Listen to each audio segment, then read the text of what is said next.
Hello, I'm Rosemary Vines, and I would like to talk to you briefly about faith that is pleasing to God. And it's coming from Hebrews, the 11th chapter, and the 5th and the 6th verse.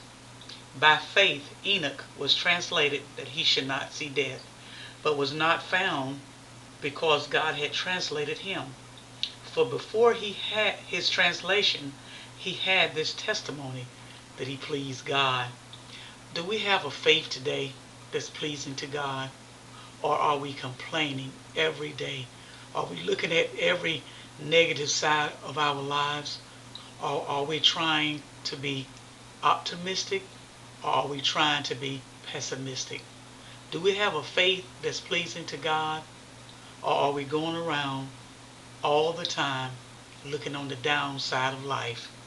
The sixth verse says, but without faith, somebody say, but without faith it is impossible to please him. For he that cometh to God must believe that he is, and that he is a rewarder of them that diligently seek him. A faith that pleases God.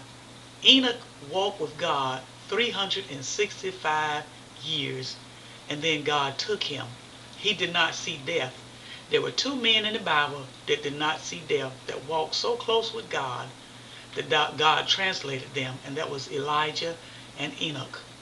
But Enoch had that testimony that he pleased God. And the sixth verse says, but without faith, it's impossible.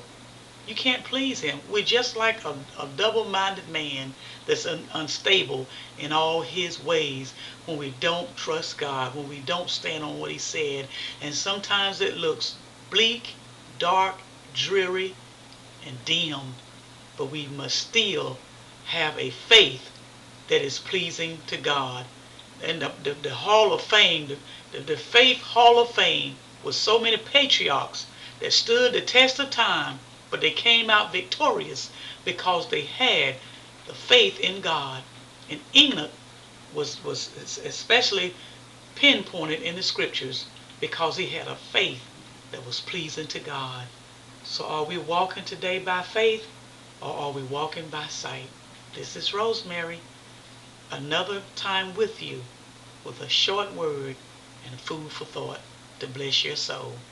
I'll be back again, so stay tuned. God bless you, and bye-bye.